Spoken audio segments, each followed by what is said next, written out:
आप देख रहे हैं इंडिया टीवी। आपके साथ मैं हूं गौनिका अरोड़ा। शाम के 4 बजे है, वक्त हो गया है आज की बड़ी खबर का। महाराष्ट्र में ऑपरेशन टाइगर पूरी तरह से सक्सेसफुल होता नजर आ रहा है। बंगाल में टीएमसी से 20 सांसदों की टूट के बाद अब महाराष्ट्र में उद्धव ठाकरे की पार्टी के 9 में से 6 सांसद टूट रहे हैं। जिस वक्त उद्धव ठाकरे की पार्टी की तरफ से प्रेस कॉन्फ्रेंस किया जा रहा था, उसी वक्त उनकी पार्टी टूट रही थी। बागी सांसद लोकसभा स्पीकर को बगावत की चिट्ठी सौंप रहे थे। उद्धव सेना की प्रेस कॉन्फ्रेंस में 4 लोग शामिल हुए, जिनमें 1 राज्यसभा सांसद और 3 लोकसभा सांसद नजर आए। अब बस यही 3 सांसद उद्धव ठाकरे की पार्टी में बचे हैं। स्पीकर से उद्धव ठाकरे की पार्टी की तरफ से सांसद अरविंद सावंत ने भी मुलाकात की, चिट्ठी सौंपी, दावा किया कि शिवसेना यूबीटी ही असली पार्टी है, किसी दूसरे गुट को मान्यता ना दी जाए। उद्धव ठाकरे के लिए अब आगे का रास्ता आसान नहीं है। पार्टी तोड़ने के लिए जरूरी 2/3 का आंकड़ा 6 होता है और बागी सांसदों की तादाद भी 6 ही है। मतलब यह है कि उद्धव सिर्फ हाथ मलते रहेंगे, बगावत रोक नहीं पाएंगे। शिंदे गुट का दावा है कि शिवसेना यूबीटी के 20 में से 16 विधायक भी उनके संपर्क में हैं। अगर 16 विधायक फिर टूटे तो उद्धव ठाकरे से अब शिवसेना यूबीटी का सिंबल भी छिन जाएगा। हालांकि उद्धव ठाकरे की पार्टी का कहना है कि उन्हें स्पीकर पर पूरा भरोसा है और जो भी फैसला होगा वो संवैधानिक तरीके से लिया जाए।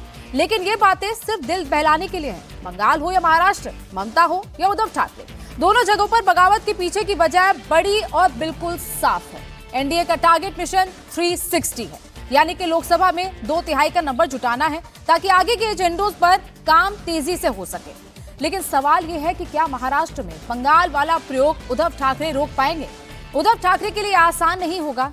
यही वजह है कि अब उद्धव ठाकरे की पार्टी के सांसद संजय राउत पूरी तरह बौखला गए। प्रेस कॉन्फ्रेंस में गाली गलौज पर उतारू हो गए। उद्धव ठाकरेंनी आमच्यावरती सातत्यानं भावासारखं प्रेम केलं। हे लोक कोण जात आहेत हे नाही, डोंट कट, हे कट मत करणार। उद्धव ठाकरेंनी आमच्यावरती सातत्यानं भावासारखं प्रेम केलं। हे लोक कोण जात आहेत हे नाही, डोंट कट, हे कट मत करणार। ही जी डरपोकगिरी, ज्याला शिवसैनिकाच्या भाषेत म्हणतात, नादानपणा म्हणतात का, ही जी डरपोकगिरी, ज्याला शिवसैनिकाच्या भाषेत म्हणतात, नादानपणा म्हणतात।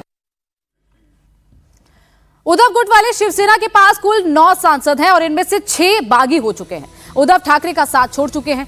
बाकी सांसदों में संजय दीना पाटिल, जो कि मुंबई उत्तर पूर्व के सांसद हैं, संजय जाधव परभनी से सांसद हैं और इसके साथ साथ संजय देशमुख यवतमाल वाशिम से सांसद हैं, नागेश पाटिल हिंगोली से सांसद हैं, ओम राजे निम्बालकर उस्मानाबाद से सांसद हैं और भाऊ साहब वाकचोरे जो कि शिरडी से सांसद हैं। तो ये वो सांसद हैं 6 जो कि इस वक्त उद्धव गुट से बागी हो चुके हैं और इन्होंने अब अलग गुट बनाने के लिए स्पीकर को चिट्ठी भी सौंप दी है। बाकी के जो 3 सांसद हैं जो आज प्रेस कॉन्फ्रेंस में शामिल हुए थे, वही सिर्फ इस वक्त उद्धव गुट के साथ बचे हैं। बाकी के ये 6 के 6 सांसद, लगातार इनको लेकर अटकलें लगाई जा रही थी कि ये सांसद अलग होने वाले। इससे पहले आंकड़ा 7 तक चल रहा था, लेकिन अब ये क्लियर हो चुका है कि 2/3 सांसद यानी कि 9 में से 6 जो सांसद हैं वो बागी हो चुके हैं, वो बागी गुट बनाने के लिए अलग हो चुके हैं और बाकी के उद्धव गुट में सिर्फ और सिर्फ 3 सांसद हैं। तो 2/3 का जो आंकड़ा जिस पर एंटी डिफेक्शन लॉ नहीं लगेगा वो अब पूरी तरह हो चुका है। 6 सांसद उद्धव गुट से अलग हो चुके हैं।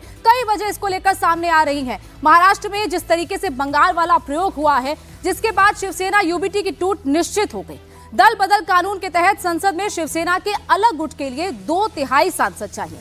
लोकसभा में अगर बात करें तो शिवसेना के कुल 9 सांसद हैं, 2/3 कोरम के लिए 6 सांसद चाहिए और 6 सांसद एकनाथ शिंदे के साथ हैं। तो ये वो आंकड़ा है जो अब क्लियर हो गया है, जिसमें से 2/3 सांसद उद्धव गुट से अलग होकर अलग गुट बनाने की मांग कर रहे हैं।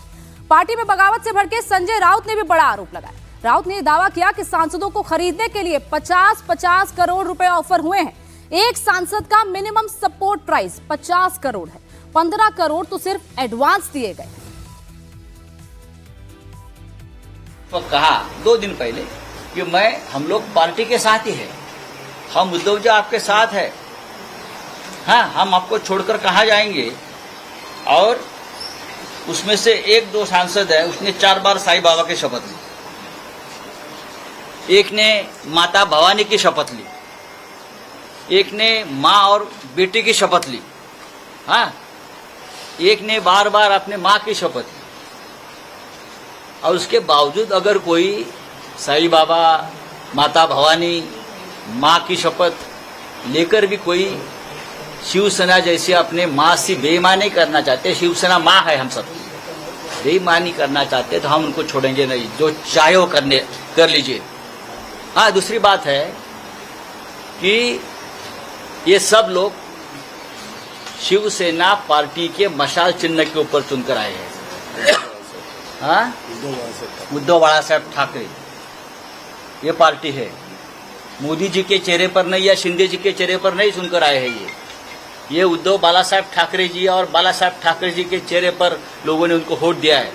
अगर कोई बेईमानी करता है तो याद रखिए 15-15 करोड़ कल रात को दिया,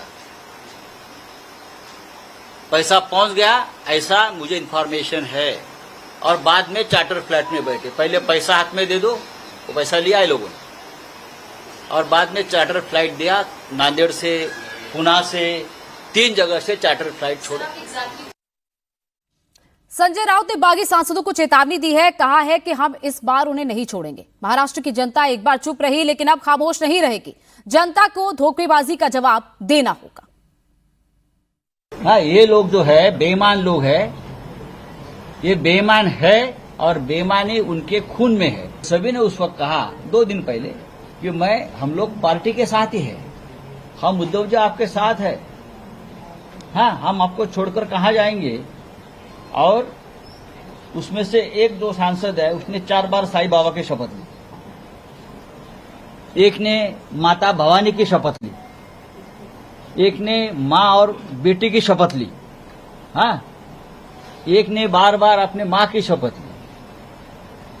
और उसके बावजूद अगर कोई साईं बाबा, माता भवानी, माँ की शपथ लेकर भी कोई शिवसेना जैसे अपने माँ से बेईमानी करना चाहते, उद्धव कैंप में खलबली मची हुई है। संजय राउत कैमरे के सामने गालियां दे रहे हैं और इसी बीच शिंदे गुट के शिवसेना सांसद और केंद्रीय मंत्री प्रताप यादव ने संजय राउत को लेकर बड़ी बात कह दी। प्रताप यादव ने कहा कि संजय राउत शिवसेना यूबीटी को कांग्रेस में मर्ज करवाना चाहते हैं।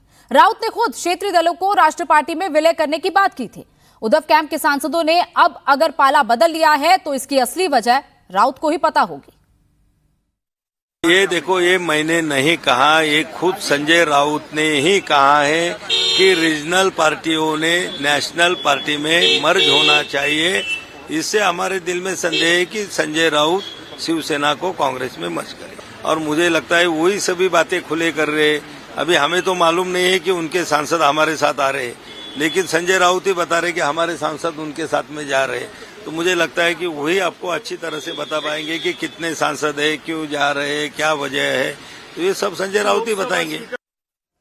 और इसी पर और ज्यादा जानकारी के साथ देवेंद्र पराशर पॉलिटिकल एडिटर हमारे साथ लाइव जुड़ गए हैं। सचिन चौधरी हमारे साथ लाइव हैं। देवेंद्र, जून का महीना अच्छा नहीं आता है उद्धव ठाकरे के लिए। जून 2022 जब उनकी पार्टी इस तरीके से टूटी थी कि उनके हाथ से पार्टी का नाम और सिंबल चला गया, और अब 6 सांसद इसी जून 2026 के महीने में उनके पास साथ से चले गए।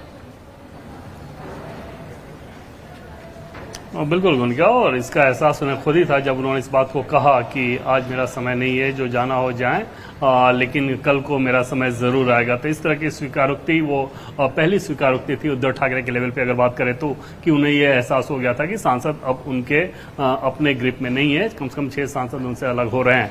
आज तकरीबन कल 3 बजे के आसपास स्पीकर चैम्बर से उनका कम्युनिकेशन हुआ था, फिर रात में वो सांसद आए दिल्ली के एक होटल में है वो, और आज सुबह तकरीबन 9:30 बजे फिजिकल अपीयरेंस भी उनमें से कुछ लोगों ने कर लिया है। और स्पीकर को लेकर जो औपचारिकता पूरी की जानी थी, जो प्रक्रियाएं पूरी की जानी थी, उनको कर लिया गया है। लेटर वगैरह देके अब फोटो ऑप की बात है, उसमें देखना होगा कि वो कब कराना चाहते हैं। बट जो दावा था, उस दावे को लेकर वैधानिक तौर पर जो कुछ भी किया जाना था इन सांसदों के द्वारा, उस काम को किया जा चुका है। दूसरी तरफ काउंटर अपोजिशन की तरफ से अगर देखें तो चाहे अरविंद सावंत हो, अनिल देसाई हो, संजय राउत, ये सब लोग भी गए थे स्पीकर के पास और इन लोगों ने अपना दावा रख दिया। अब देखना होगा कि स्पीकर का फैसला क्या होता है। जाहिर तौर पर स्पीकर थोड़ा समय लेंगे कानूनी विशेषज्ञों से राय करने को लेकर। आप इससे पहले आपने देखा कि टीएमसी के मामले में भी वो इसी चीज को फॉलो कर रहे हैं और इसमें भी इस चीज को फॉलो करेंगे, शायद एक बार जब क्लैरिटी हो जाए तो उसके बाद इन सांसदों का समूह कभी स्पीकर से मिलकर फोटो ऑप कराने के लिहाज से वो कर सकता है, लेकिन वो महज एक फोटो ऑप की बात है, अन्यथा जो औपचारिकताएं की जानी थी वो की जा चुकी है। सचिन, कल के लिए व्हिप जारी तो किया गया है, लेकिन अब ऐसा लग रहा है कि एकमात्र औपचारिकता है कि आगे अगर एक्शन लेना है तो कम से कम कुछ तो दस्तावेज है या कुछ औपचारिकता वो सामने अगर पेश करनी हो तो उसके लिए व्हिप जारी किया गया, क्योंकि उन्हें भी पता है कि सांसद नहीं आएंगे। 6 सांसद बागी हो चुके हैं, जो स्पीकर से भी उनमें से कुछ लोग मिल चुके हैं। जी बिल्कुल, ये व्हिप इसलिए जारी किया गया कि उनको इस बात की भनक लग गई कि 6 सांसद जो है वो हमसे टूट रहे हैं, वो हमारे साथ नहीं है। और इसीलिए ये जब बात उनके तक गई कि कुछ सांसदों ने जो है वो दस्तखत भी कर दिया और स्पीकर को पत्र भी सौंप दिया है, तो उसके बाद अब लीगल फॉर्मेलिटीज़ करने के लिए उन्होंने एक व्हिप जारी किया है। कल ही रात को ओम बिरला को पत्र भेजा है, आज उन्होंने मुलाकात भी की और कहा कि उनकी मुख्य पार्टी है, कोई गुट का मर्जर नहीं हो सकता, पार्टी का विलय हो सकता है, कोई गुट का मर्जर नहीं हो सकता है। और आप कानून और संविधान के तहत ही जो कुछ कार्रवाई करने हैं, पहले उद्धव ठाकरे पार्टी का पक्ष भी सुने और उसके बाद कार्रवाई करें। तो स्पीकर के पास अब दोनों तरह के जो पत्र है वो है, स्पीकर को फैसला करना है। हमें जो अंदर खाने जो एक जानकारी मिल रही है वो ये है कि 6 सांसद जो है वो तो बागी हो गए हैं। अब ये इस बात में कभी ताज्जुब नहीं हो सकता है कि कल जो व्हिप जारी किया गया उसके कारण कुछ लोग फॉर्मेलिटी के तौर पर वहाँ पे पहुँच भी जाए, लेकिन 19 जून महाराष्ट्र की राजनीति में और खास तौर पर उद्धव ठाकरे शिवसेना और एकनाथ शिंदे शिवसेना के लिए काफ़ी अहम होगा, क्योंकि 19 जून को शिवसेना का स्थापना दिन है। दोनों धड़े जो है अपने अपने लेवल पर इस स्थापना दिन को मनाते हैं। उद्धव ठाकरे शिवसेना जो है वो उनका माटुंगा षणमुखानंद हॉल में शाम को कार्यक्रम है, जहाँ उद्धव ठाकरे उस पार्टी को संबोधित करेंगे कार्यकर्ताओं को। तो यही एकनाथ शिंदे ने गोरेगांव के नेस्को मैदान में अपना एक फंक्शन रखा है और ये जानकारी मिल रही है कि जो सांसदों ने एक अलग गुट तैयार किया है वो सांसद उस मंच पर मौजूद रहेंगे और उसी दिन एक औपचारिक ऐलान या फिर उनकी फोटो ऑफ या फिर उनका लेटर जो है वो जारी किया जा सकता है। यह अंदर खाने जानकारी मिल रही है। तो इसलिए इस बात पर पूरी तरह से पर्दा मेरे ख्याल से 19 जून शाम को ही उठ सकता है, या कि आखिर ये सांसद जो है उन्होंने क्या फैसला किया है और ये औपचारिकता जो है वो उस दिन क्या पूरी की जाती है। जी गोनिका।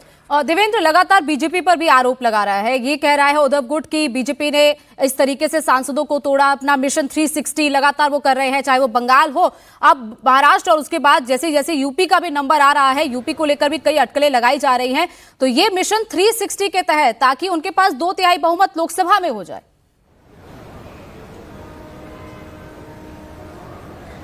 जी हाँ, निश्चित तौर पे अपोजिशन की तरफ से ये आरोप लगाया ही जा रहा है और उस कंडीशन में अगर आप देखें कि अगर एनडीए के घटक दल के तहत ही इस काम को अगर हो रहा हो तो वो आरोप कोई ऐसा भी नहीं है कि कोई एकदम से बेसिक पैर का आरोप कोई कहे या वो बात समझ में ना आए। लेकिन बड़ा मसला ये रहता है कि अगर आपके सांसद टूट रहे हैं, जैसे अरविंद सावंत क्यों नहीं टूटे, अनिल देसाई क्यों नहीं टूटे, बाकी क्यों टूट जा रहे हैं, तो ये एक जिम्मेदारी होती है कि आप अपने दल के लोगों को इतना इन्वॉल्व रखें पार्टी अफेयर्स में कि वो इस तरह के टूट के बारे में सोचे भी ना। चाहे टीएमसी के केस को उठाकर देखें या शिवसेना के केस को उठाकर अगर देखें तो उन सांसदों से बात करने पर अपने लीडरशिप को लेकर उनकी नाराजगी खुलकर सामने आ रही है और बहुत सारी चीजें बता रहे हैं। तो अगर असंतोष होता है तो फिर सामने वाले के लिए एक प्रकार से इन्विटेशन होता है कि आप अगर हमें चाहें तो अपने साथ ले लें, और वही इस काम को किया जा रहा है। निश्चित तौर पर बीजेपी के लिहाज से अगर आप देखें तो बीजेपी का एजेंडा है कि जो महिला रिजर्वेशन बिल है या फिर डिलिमिटेशन है या फिर आगे वन नेशन वन इलेक्शन का जब भी आएगा तो इन सब चीज के लिए लोकसभा में जो स्ट्रेंथ होना चाहिए या राज्यसभा में जो स्ट्रेंथ होना चाहिए वो स्ट्रेंथ बीजेपी ये जरूर चाहती है कि वो हो, चाहे सामने के दलों से समर्थन मांगकर हो या फिर अगर वहां पर टूट होता है, कोई अलग धड़ा बनता है और वो अगर एनडीए के साथ आना चाहते हैं तो निश्चित तौर पर बीजेपी तो उसका वेलकम करेगी। महाराष्ट्र वाले केस में तो ऑलरेडी एनडीए के घटक दल बीजेपी इस चीज का वेलकम करेगी, लेकिन अपने सांसदों को उद्धव ठाकरे नहीं बचा पाए। मैं आपके पास लौटूंगी, लेकिन कल रात 10 बजे महाराष्ट्र में ऑपरेशन टाइगर लॉन्च हो गया। सुबह 10 बजते शिवसेना के उद्धव गुट में टूट की पिक्चर एकदम क्लियर हो गई। कल रात से आज सुबह तक क्या कुछ घटा है ये आप जान लीजिए। किस तरीके से सांसद टूटे, कैसे ऑपरेशन टाइगर हुआ, दिल्ली में क्या क्या हलचल है वो आपको लगातार बताते।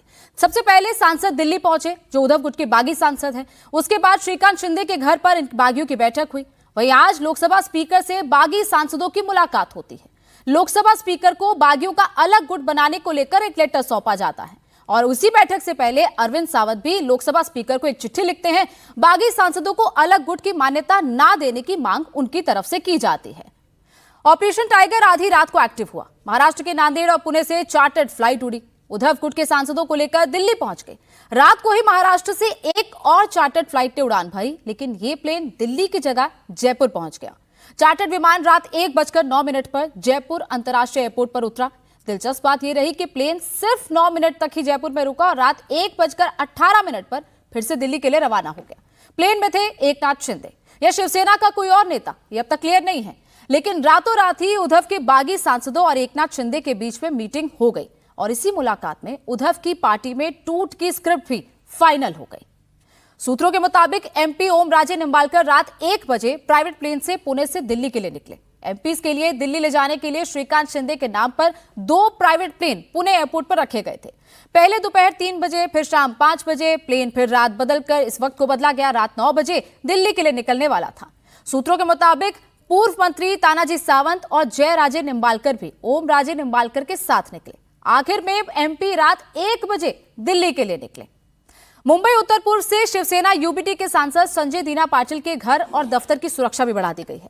सांसद संजय दीना पाटिल भी उन्हीं बागी 6 सांसदों में से एक हैं जो एकनाथ शिंदे के साथ अलग गुट बनाने वाले हैं और लोकसभा सांसद उद्धव ठाकरे से मिल चुके हैं।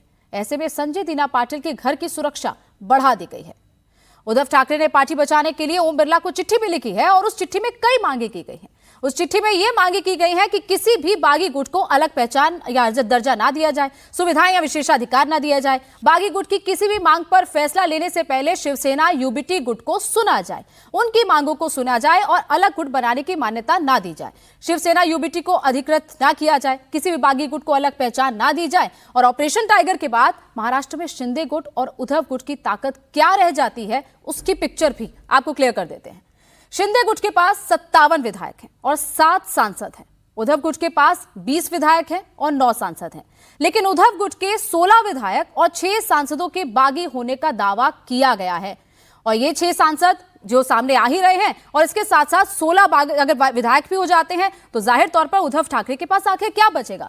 सचिन, इससे पहले ये भी जो इनसाइट्स है वो भी आ रहे थे कि 14 जून को भी एक बैठक हुई थी जिसमें उद्धव ठाकरे ने सांसदों की बैठक बुलाई। कुछ लोग ऑनलाइन पेश हुए, कुछ लोग वहां जाकर फिजिकल भी पेश हुए। 2 दिन में ऐसा क्या हो गया कि उद्धव ठाकरे से सांसद इतने नाराज हो गए कि सीधे सीधे वो रात को चार्टर प्लेन पकड़ते हैं, दिल्ली पहुंच जाते हैं, स्पीकर से मुलाकात भी कर लेते हैं, अलग गुट बनाने की मांग भी कर देते हैं। गोनिका, ये 1-2 दिन की बात नहीं है। इसकी रूपरेखा जो है, इसका खाका जो है पहले से ही तैयार किया गया था। पहले ये ऑपरेशन को पहले एक तरह से अंजाम देने की पूरी तैयारी हो गई थी, लेकिन उस वक्त ये एक चर्चा बीच में आई कि ये सांसद जो है ये अलग गुट बनाएंगे तो ये एकनाथ शिंदे की शिवसेना में मर्जर करेंगे या फिर बीजेपी के साथ जुड़ेंगे। लेकिन बीजेपी के जो जानकारी हमें सूत्रों से मिल रही है कि बीजेपी के शीर्षस्थ नेतृत्व ने यह कहा कि ये जो शिवसेना के जो 7 या 6 जो 2/3 जो सांसद है, इनका कैडर शिवसेना का कैडर है और वो उनके जो कैडर के लोग हैं वो बाला साहब के विचार को मानते हैं और इसके कारण उनको शिंदे शिवसेना में ही अपना विलय करना चाहिए, ना कि बीजेपी में। उसके बाद ये ऑपरेशन रुक गया था इसके कारण। और फिर बाद में जब ये हरी झंडी मिल गई थी कि वो अब एकनाथ शिंदे के साथ जाएंगे तो एकनाथ शिंदे को ये जिम्मा मिला और एकनाथ शिंदे और उनके कुछ नेताओं ने इस ऑपरेशन को अंजाम देने का काम शुरू किया। ये जो सांसद वहाँ पर 4 मौजूद थे, उसमें से कुछ 2 जो है हमारे संपर्क में हैं, ऐसा शिवसेना के कृपाल तुमा ने तो ऑन रिकॉर्ड दावा भी किया था।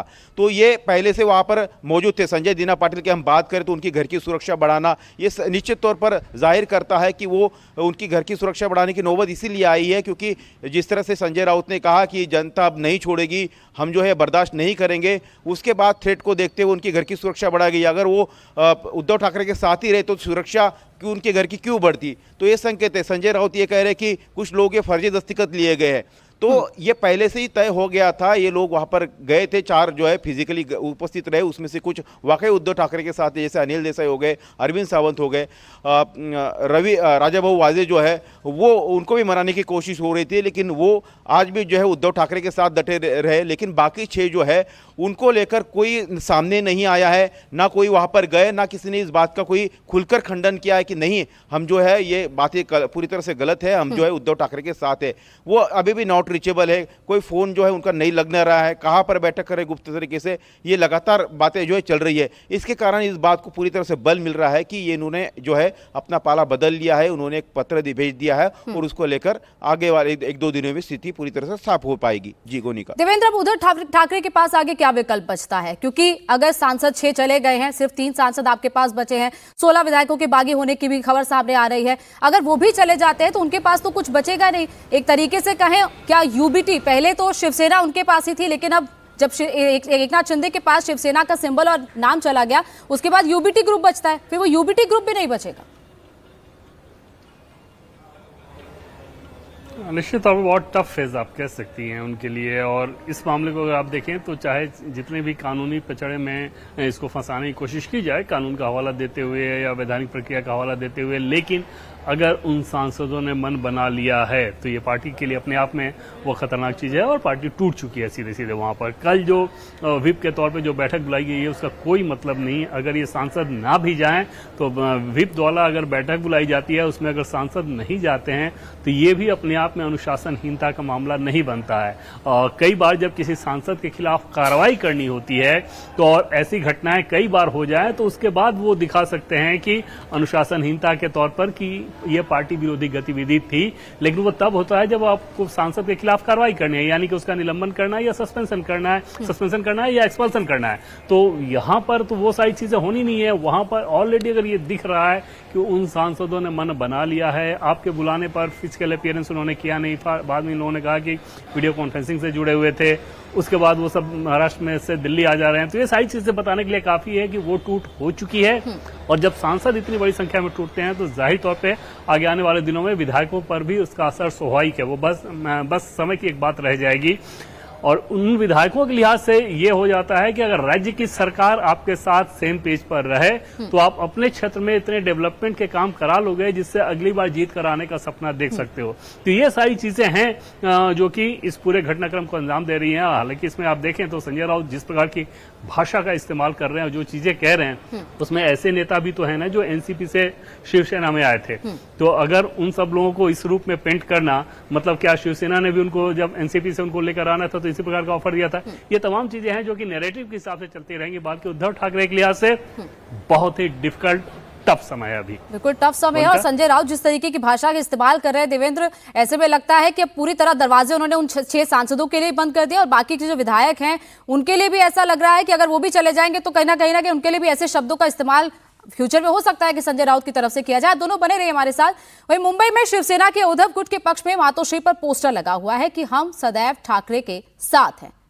तो ये पोस्टर आप देख रहे हैं जिसपे हम सदैव ठाकरे के साथ है, जिसमें बाला साहब ठाकरे की तस्वीर है, आदित्य ठाकरे है, उद्धव ठाकरे है। तो ये वो लोग हैं, उनकी तरफ से पोस्टर लगाए गए हैं जो इस वक्त उद्धव ठाकरे के साथ खड़े हैं। तो एक तरीके से पोस्टर वॉर भी दिख रहा है और इसी पोस्टर का जवाब एक और पोस्टर से दिया गया है, जिसका जो इस पोस्टर में मातोश्री के पास लगा था तो दूसरा पोस्टर पुणे में लगा हुआ है। पुणे में जो पोस्टर लगा है उसमें ऑपरेशन टाइगर का जिक्र किया गया है। Operation Tiger, just wait and watch वाला ये पोस्टर है जिस पर एकनाथ शिंदे की तस्वीर लगी हुई है और लिखा है कि तैयारी पूरी है। तो ऑपरेशन टाइगर का इसमें जिक्र किया गया है। ऑपरेशन टाइगर पर शिवसेना नेता संजय निरुपम का भी बड़ा बयान सामने आया। संजय निरुपम ने कहा कि यूबीटी के नेताओं को अब उनकी लीडरशिप पर भरोसा नहीं रहा, जिस वजह से पार्टी का यह हाल हो रहा है और 2029 तक ये पार्टी पूरी तरह खत्म हो जाएगी। उबाठा के सांसदों में एक असंतोष है, नाराजगी है। उबाठा के विधायकों में भी नाराजगी है, असंतोष है और इस वजह से उनके नेतृत्व के प्रति जो उनकी अनास्था है, जो अविश्वास है, उसकी वजह से उनमें एक छटपटाहट है और बेचैनी है। संजय राउत जैसे लोग जो कल तक अपने सांसदों के लिए प्रेम और आदर की भाषा का इस्तेमाल करते थे, आज अपने सांसदों को गाली देने लगे। कल शाम होते होते तो अपने सांसदों को उन्होंने बिकाऊ तक बता दिया।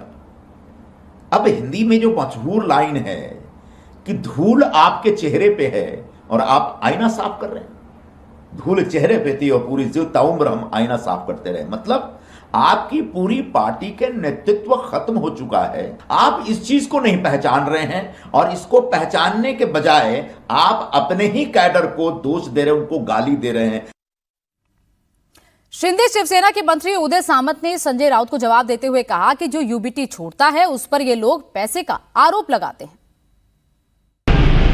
देखिए, संजय राउत साहब ने ये आरोप जो है, ये बदनामी जो है, ये पहली बार नहीं की है। मैं कल भी बोला कि उनका एक क्रेडिट है और क्रेडिटेबल है। वो रोज़ सुबह पत्रकार परिषद लेते हैं, प्रेस कॉन्फ्रेंस लेते हैं, इसलिए यूबीटी का अस्तित्व टिका हुआ हम सबको दिखता है। और ये 4 बरस यही आप सुन रहे हैं कि हमने भी 50 करोड़ लिए थे, बराबर है कि नहीं? लेकिन 50 करोड़ लेने के बाद, ये बदनामी करने के बाद, महाराष्ट्र की जो जनता है, महाराष्ट्र के जो मतदार है, उन्होंने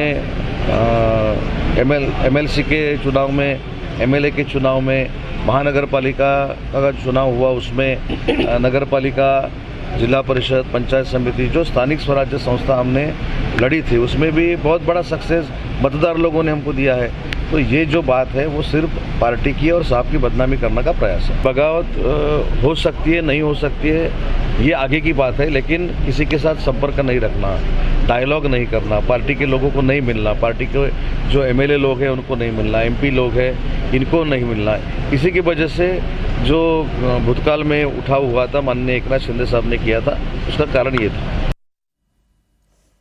बंगाल से उठा सियासी तूफान महाराष्ट्र होते हुए अब यूपी भी पहुंचने वाला है। ये दावा योगी सरकार के मंत्री और सुबह सपा के अध्यक्ष ओम प्रकाश राजभर कर रहे हैं। ओम प्रकाश राजभर ने दावा किया है कि समाजवादी पार्टी में जल्द ही बड़ी टूट होने वाली है।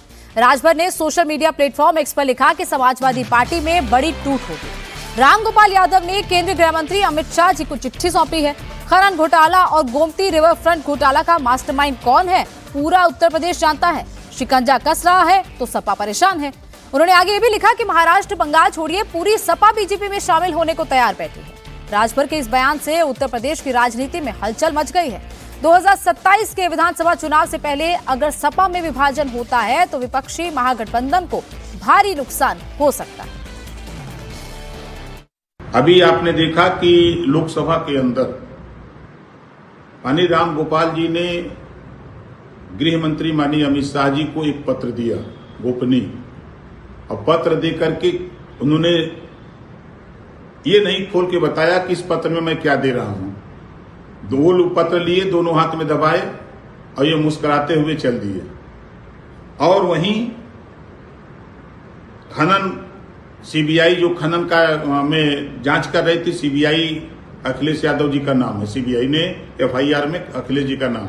गोमती रिवर फ्रंट में अखिलेश जी के परिवार के तमाम, शिवपाल जी से लेके रामगोपाल के लड़के से लेके तमाम लोगों के नाम उसमें हैं। इनसे बचने के लिए ये लोग कभी गृह मंत्री जी से मिलते हैं तो कभी प्रधानमंत्री जी से मिलते हैं, गुलदस्ता लेके अखिलेश जी कभी चले जाते हैं मुख्यमंत्री जी योगी आदित्यनाथ जी के यहाँ। तो वो देख लीजिएगा, आपके सामने मैं कह रहा हूं कि जो हश्र बंगाल में हुआ है टीएमसी का, दूसरा हश्र हो रहा है महाराष्ट्र में शिवसेना का, वही हश्र यहां समाजवादी पार्टी जो चिट्ठी दिए हैं उसमें उन्होंने सूची बना के दिया होगा कि ये इन लोगों से संपर्क करिए, ये लोग आपके साथ चले जाएंगे। बड़ी टूटन समाजवादी पार्टी में इनके सांसद टूटने जा रहे हैं भारतीय जनता पार्टी के साथ। वहीं ओम प्रकाश राजभर के दावों का जवाब अखिलेश यादव ने दिया। सुनिए अखिलेश यादव क्या कह रहे हैं। भारतीय जनता पार्टी इसी तरीके से काम करती है और कई दलों को तोड़ चुके हैं। उत्तर प्रदेश में अगर आप देखेंगे तो उत्तर प्रदेश में भी समाजवादी पार्टी के कई विधायक, एमएलसी, राज्यसभा उन्होंने तोड़े थे। मुकाबला करने के लिए समाजवादी पार्टी तैयार है। और आपको याद होगा पिछली बार भी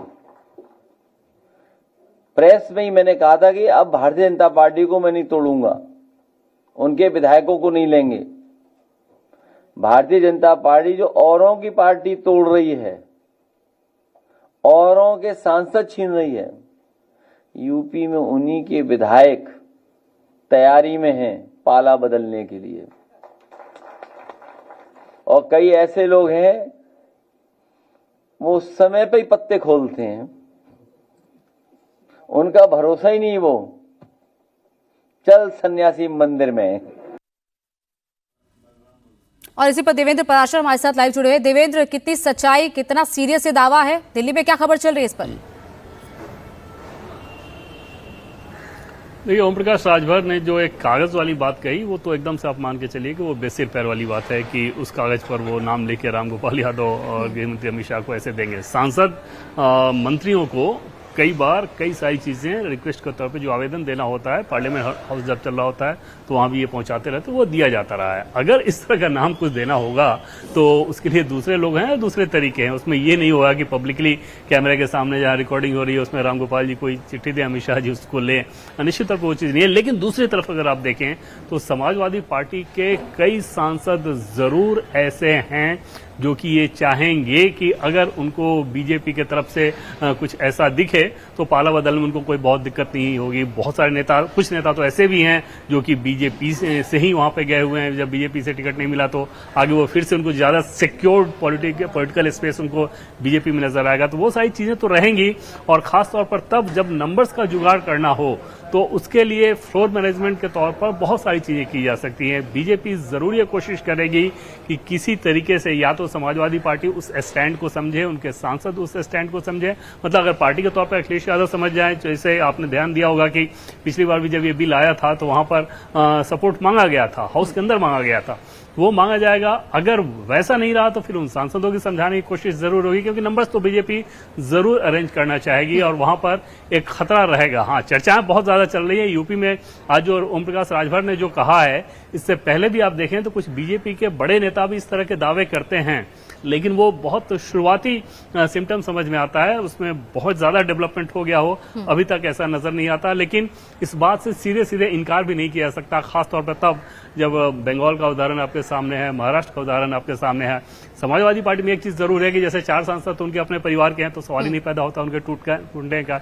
इसके अलावा जो मुस्लिम सांसद है वो बिल्कुल नहीं टूटेंगे, तो उस कंडीशन में वो बफर तो उनके पास रहेगा। बाकी सांसदों का न जाने वो क्या नजरिया रहे, कौन क्या करेगा, ये सब सारी चीजें अभी देखने वाली बात होगी। देवेंद्र, आप कह रहे हैं कि कुछ सांसद ऐसे हैं जो तैयार बैठे हैं कि अगर बीजेपी की तरफ से कुछ भी ऐसा आता है तो ऑफर आता है तो वो बीजेपी या फिर मतलब अलग होने के लिए तैयार बैठे हैं। कौन कौन से हो सकते हैं ये सांसद? क्या कुछ नाम आप जिक्र कर सकते हैं? नहीं, ऐसा नहीं करते कि आप जब तक उन सांसदों के बारे में हम लोग जैसे जो देख रहे हैं, जो चीज़ों को समझ रहे हैं और सीधे आप रिकॉर्ड पे आके उस नाम को बोले कि हाँ ये सांसद पाला बदलने जा रहे हैं, तब तक ये नहीं होगा जब तक वो चीज़ें उस रूप में नजर ना आ जाएं। और वो अंतिम 2-3 दिन में ही वो चीज़ें उस लेवल पे आती हैं ताकि नाम शेयर किया जा सके। लेकिन इतना जरूर है कि बहुत सारे सांसद ऐसे हैं जो कि इस बिल पर साथ रहना चाहेंगे और अगर बीजेपी के किसी तरीके से उनको साथ दिखना हो, एनडीए के साथ दिखना हो, तो वो इस अवसर को छोड़ना नहीं चाहेंगे। ठीक है, बहुत बहुत शुक्रिया देवेंद्र हमारे साथ जुड़ने के लिए।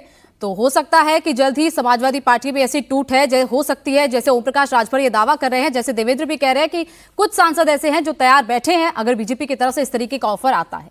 वहीं अब बात अयोध्या राम मंदिर में चढ़ावा चोरी की, जिसकी एसआईटी आज लगातार तीसरे दिन जांच कर रही है। चढ़ावा चोरी में शामिल लोगों से पूछताछ हो रही है। इस मामले में जो नाम सबसे ज्यादा सुर्खियों में आया है वो है टिन्नू यादव उर्फ रामशंकर यादव का।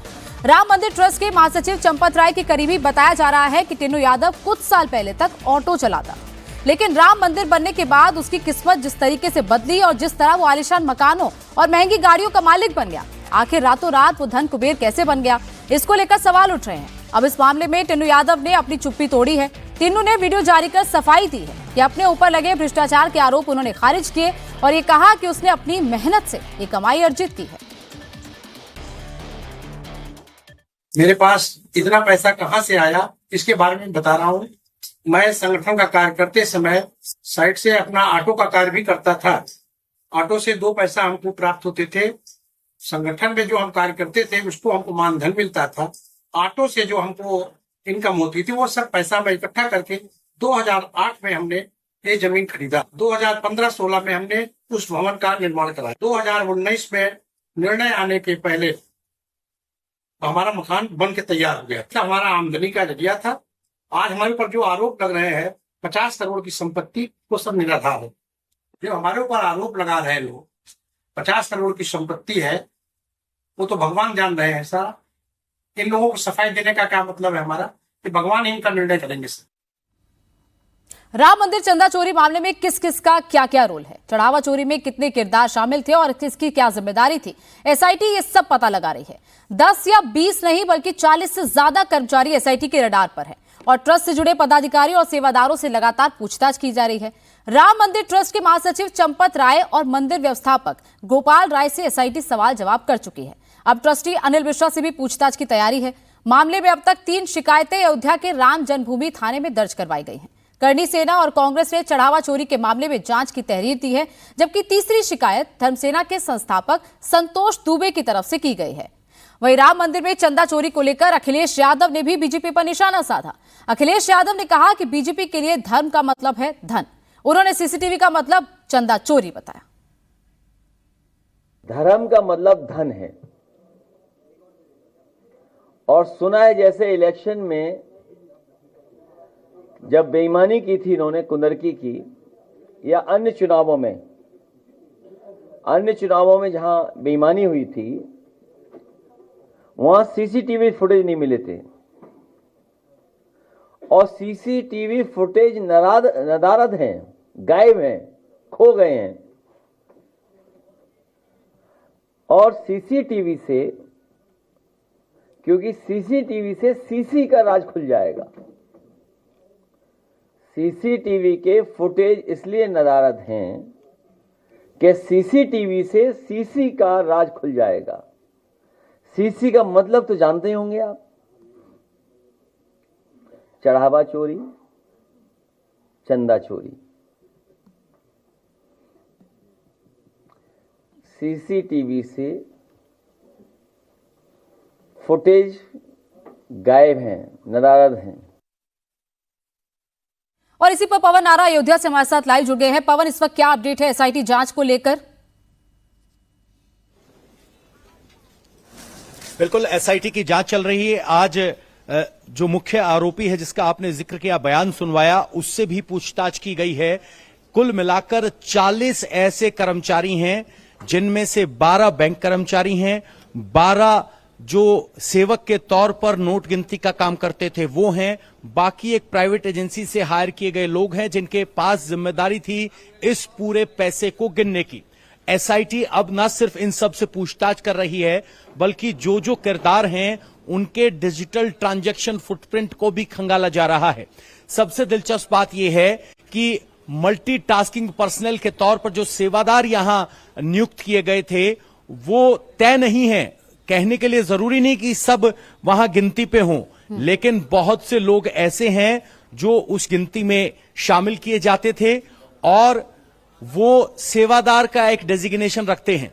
तो कुल मिलाकर कितना चंदा आया, किस तरह से गिनती हुई, मोडस ऑफ ऑपरेंडी क्या थी, क्या गड्डियों की संख्या ज्यादा थी या गड्डियों को गिनते वक्त 100 की जगह ज्यादा नोट रख के गड्डियों की एंट्री मैनिपुलेट की गई, वो सब जांच का विषय है। लेकिन इन सब के बीच एक बात जो एक्सपोज हुई है वो ये है कि राम मंदिर ट्रस्ट के ऑपरेशन में पारदर्शिता की कमी है। कितने एम्प्लॉयज हैं, कौन कॉन्ट्रैक्ट पर है, कौन रेगुलर है, उनका सिलेक्शन प्रोसेस क्या है, इस बारे में किसी को जानकारी नहीं। और हमारे सूत्र बता रहे हैं कि 1000 से ज्यादा श्री राम जन्मभूमि ट्रस्ट के एम्प्लॉयज हैं, लेकिन उनका सिलेक्शन कैसे हुआ ये सार्वजनिक नहीं है। ज्यादातर पुराने अनुभव के आधार पर रिकमेंडेशन पर सिलेक्ट हुए हैं और यहीं से सारी गड़बड़ की शुरुआत हुई। पवन, कल भी कई घंटों तक पूछताछ हुई, चाहे वो चंपत राय हो या बाकी के जो मंदिर से जुड़े मुख्य लोग हैं, क्या आज भी उनसे पूछताछ की जानी है? और इसके अलावा और कौन कौन से नए किरदार इसमें, चाहे टिन्नू यादव तो है ही, लेकिन उसके साथ साथ और कौन कौन से नए किरदार इसमें और सामने आ रहे हैं? बिल्कुल, टिल्लू यादव तो हैं। कुछ नाम मैं आपको और बताना चाहता हूं जो इस पूरी जांच के दायरे में है, जहां एक जगह 10 लाख रुपए भी मिले थे।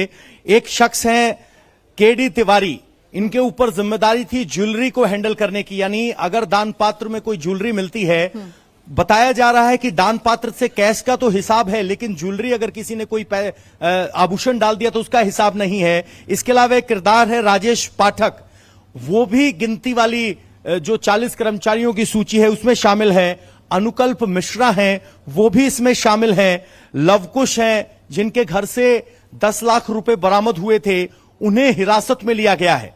बड़ी बात यह है कि अभी तक एसआईटी की जांच चल रही है, जांच सभी कर्मचारियों पे चल रही है, सीसीटीवी पूरे प्रोसेस पे चल रही है, लेकिन बाहर कुछ नहीं आ रहा है। प्रिलिमिनरी रिपोर्ट 7 दिन में देनी है पुलिस इस मामले में अभी तक इन्वेस्टिगेट करने के लिए नहीं उतरी है, क्योंकि एफआईआर दर्ज नहीं हुई है, 3 शिकायत हुई है। यानी इस पूरे मामले में अभी तक स्पष्ट तौर पर कोई जानकारी सामने नहीं आ रही है कि जांच आखिर पहुंची तो कितनी आगे पहुंची, और कोई बताने वाला नहीं है। हम तीर्थपुरम भी गए, जहां चंपत राय का ऑफिस है, बैठते हैं, वहां भी गए।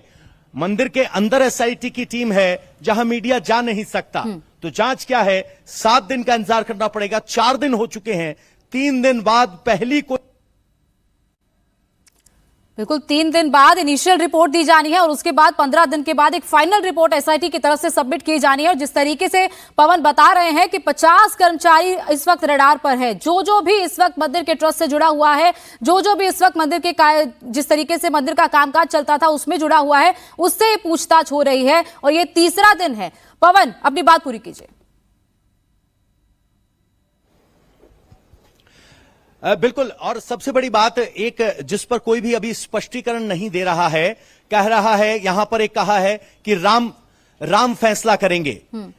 लेकिन सवाल यह है कि जिनके ऊपर इस पूरी व्यवस्था को देखने की जिम्मेदारी थी, यानी जो कमेटियां बनी हैं उसमें एक आर्थिक कमेटी है, एक ऑडिट कमेटी है, उन दोनों के बीच तालमेल नहीं था और यहां शक्तियां चंपत राय पर केंद्रित नजर आई। उनका वचन ही अंतिम वचन था और उनको कोई चुनौती नहीं दे पाया। हमारे सूत्र बताते हैं कि जो एक लेखा अधिकारी थे, यहां काउंटिंग के जिम्मेदार थे, उन्होंने 2022 में एक संत प्रतिनिधि जो कि ट्रस्ट के मेंबर हैं, उनको जाकर बताया था कि चंदे की चोरी हो रही है। उन्होंने भक्ति भाव में कहा कि राम फैसला करेंगे। वो बात अलग है कि राम का फैसला होने में 26 आ गया, चंदे की चोरी जारी रही।